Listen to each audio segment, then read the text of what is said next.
کہہ رہے تھے نا اس کی طرف ذرا جانا چاہوں گی کہ وہ کہہ رہے ہیں کہ جناب یہ ریزنیبل ہو، پاکستان تجارت کرتا ہے یہ وہ، تو مجھے تو لگا کہ شاید یہ وزیر اعظم عمران خان کی تقریر سنا رہے ہیں،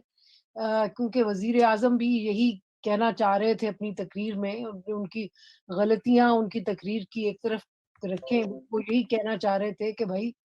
یہی کہہ رہے تھے کہ بھائی ہمیں تجارت کرنی ہے، ہماری وہ جو کہہ رہے تھے کہ جی ہماری معیشت جو ہے وہ امپروو کر رہی ہے، اور اس وقت اگر ہم نے اس کو نکال دیا فرانس کے ایمبیسڈر کو تو باقی بھی چلے جائیں گے،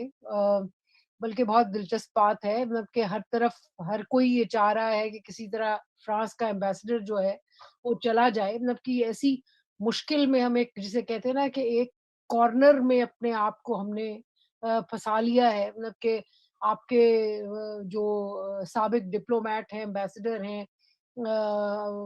باسط صاحب، عبد الباسط، اب وہ کہہ رہے تھے کہ جی فرانس جو ہے وہ کنسلٹیشن کے لیے اپنے ایمبیسڈر کو کیوں نہیں بلا لیتا، تو اس پہ میں نے بحث کرنے کی کوشش کی، جی آپ چاہتے ہیں کہ آپ کا جو مسئلہ ہے وہ کوئی اور حل کرے، تو دیکھیں وہ جو بات ہے سولنگی صاحب کی، پہلی بات تو یہ ہے کہ جو ہے نا جی ریزنیبل ہونے کی، میرے خیال میں ایک براڈر نقطہ ہے اور پھر ایک چھوٹا نقطہ ہے۔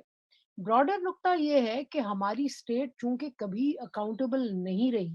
کبھی ایک سینس آف اونرشپ نہیں رہی، تو لوگ ہمیشہ جذباتی رہے ہیں، لوگوں نے کبھی جو پالیسی ہے اس گورنمنٹ کی، اس کی کبھی بوجھ اپنے کندھوں پہ ہم نے اٹھایا نہیں ہے۔ بہت سارے اچھے جو کم جسے کہتے ہیں نا کہ شدت پسند لوگ ہیں، وہ بھی کہہ رہے ہیں کہ جی مطلب کہ اپنی فیملی میں بتاؤں جی، کچھ لوگوں سے بات ہوئی، انہوں نے کہا جی اگر ہمیں چاہیے کہ پیسے سارے اکٹھے کر کے ہم فرانس کے منہ پہ مارے۔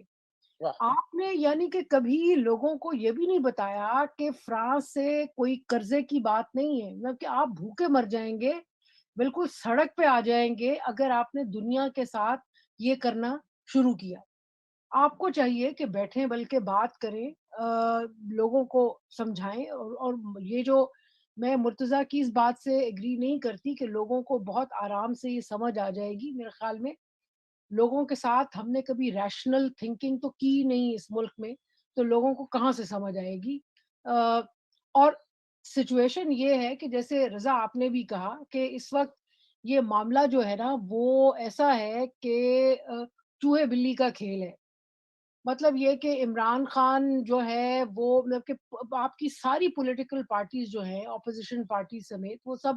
اس معاملے سے اس موقع سے فائدہ بھی اٹھانا چاہ رہی ہیں، لیکن پھنسی بھی ہوئی ہیں۔ مثلاً وہ کہہ رہے ہیں کہ جی یہ عمران خان یہ پرائیویٹ ممبرز بل جو لے کے آئے ہیں خود بیٹھیں بات کریں، لیکن مسئلہ یہ ہے کہ اگر عمران خان واقعی آ کے پارلیمنٹ میں بیٹھ گئے اور یہ گفتگو ہوئی، یہ بحث ہوئی شروع، تو جیسے آپ خود کہہ رہے ہیں کوئی بھی پارٹی متحمل نہیں ہے کہ کھڑے ہو کے یہ کہہ سکے کہ بھائی نہیں نہیں ہمیں نہیں کرنا چاہیے، جبکہ آپ کو یاد نہیں ہے سلمان تاثیر کے ساتھ کیا ہوا تھا۔ ہم کیوں بھولتے ہیں کہ جو بلاسفمی کا ایشو ہے، ناموس رسالت، یہ سب آپس میں جڑے ہوئے ہیں، بلکہ جو 1974 کا سیکنڈ امینڈمنٹ ہے، احمدیہ بالکل، کا قانون جو ہے جس پہ مزید ٹانکے لگائے جنرل ضیاء الحق نے، یہ سارے ایک ہی یہ ایک درخت کی یہ ساری شاخیں ہیں، یہ سب آپس میں جڑے ہوئے ہیں، تو آپ اس پہ بحث کر نہیں پائیں گے۔ اب لگتا جو ہے وہ یہ ہے کہ دو باتیں کہتی چلوں، ایک تو یہ ہے کہ آپ جس پارٹی کی طرف دیکھیں، پی ایم ایل این ان کے سید عمران شاہ نے بڑی بھرپور تائید کی، ٹی ایل پی کی اور تقریر کی نیشنل اسمبلی میں ان کے حق میں ناموس رسالت کے قانون کے بارے میں۔ احسن اقبال صاحب تو خود کہہ رہے ہیں کہ جی ان کی والدہ جو ہے آپا نثار فاطمہ، بلاسفمی کا قانون جو ہے وہ انہوں نے ٹیبل کیا تھا، وہ ان کی ہے، تو ہر کوئی یہ بتانا چاہ رہا ہے کہ وہ دوسرے سے بہتر مسلمان ہے۔ پی جس کے بارے میں لوگوں کو خدشہ ہے کہ وہ ایک ذرا لبرل سیکولر پارٹی ہے، آپ اس کا دیکھیں کہ ان کا جو مین جو پیر ہے، پیر of کمبر، Pir Hussain Shah of کمبر، وہ تو خود بیٹھ کے ایک تصویر کھنچواتے رہے ہیں خادم حسین رضوی کے ساتھ۔ کسی کے کوئی متحمل نہیں ہے یہ انکار کرنے کا کہ بھائی نہیں یہ نہیں ہونا چاہیے، بلیک اینڈ وائٹ میں سب چیزیں ہیں۔ دوسری چیز یہ ہے جی کہ اگر عمران خان جو ہے وہ میرے خیال میں جو ہے وہ کنی کترا رہے ہیں، وہ کسی طرح سے بچنا چاہ رہے ہیں، وہ کبھی تقریر کرتے ہیں جو لوگوں کو سمجھ نہیں آتی، کبھی وہ اب یہ کہہ رہے ہیں، کبھی وہ لوگوں کو یہ میسیجز بھیج رہی حکومت کہ نہیں ہم نے بین نہیں کیا، ہم نے بین ابھی بھی بین کیا ہوا ہے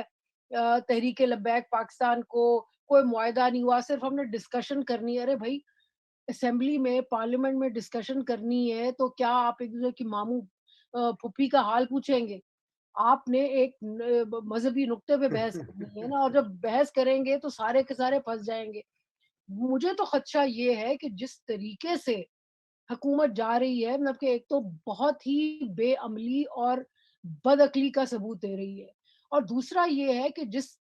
طریقے سے اور جس راستے پہ یہ بحث جا رہی ہے نا، کہیں ایسا نہ ہو کہ کوئی اور سیاستدان جو ہے وہ سلمان تاثیر کی طرح مارا جائے۔ جی خدا نہ خواستہ، خدشہ تو بالکل ہے، کیونکہ جس طرح اس کے ٹیمپریچر بڑا ہے اور مذہب کو جس طرح سے استعمال کیا جا رہا ہے، اور آج کی جو ہے جو کاروائی ہے پارلیمان کی، اور یہ جو پورا فیصلہ ہے جس میں کہ یہ بال ان کی کورٹ میں پھینک دی گئی ہے، یہ اسی چیز کی عکاسی کرتا ہے کہ بنیادی طور پہ اس کو سیاسی طور پہ ہینڈل نہیں کر سکی یہ گورنمنٹ، بلکہ اس کو کوئی اس کا ریسپانس نہیں کر سکی، کوئی متبادل بیانیہ نہیں، بلکہ یہ تو خود اسی کے سہارے، اسی کی کاندھوں پہ چڑھ کے تو پاور میں آئی ہے۔ اور سارے جو یہ پورا جو گیم پلان تھا، جو سہر رضا وردی اس کا صاحب کہہ رہے دیکھیں تھے کہ رضا اس بچے، کا جی رضا عائشہ، جی رضا اس جی کا متبادل بیانیہ بن نہیں سکتا۔ بات یہ ہے کہ وہ کرنے کی کوشش کی ہے انہوں نے اپنے طریقے سے، عمران خان نے انہوں نے کہا کہ جی میں ویسٹ کو بہت جانتا ہوں،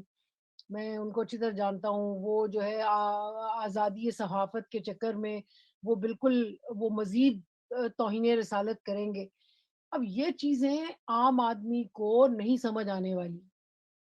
سو جو میں کہہ رہا تھا کہ یہ ایک جو، جی عائشہ، آپ کی آواز چلی گئی تھی۔ جی، جی، میں یہ کہہ رہی ہوں جی کہ عمران خان نے بھی کہا نا اپنی تقریر میں کہ میں بہت مغرب کو جانتا ہوں، اور یہ نہ اپنا یہ آزادی صحافت کے نام پہ توہین رسالت مزید کریں گے اگر ہم ان پہ پابندیاں کوئی لگائیں گے۔ تو میں کہہ رہی ہوں کہ یہ جو منطق ہے نا، 70 سال سے تو آپ نے یہ منطق سمجھائی نہیں ہے لوگوں کو کہ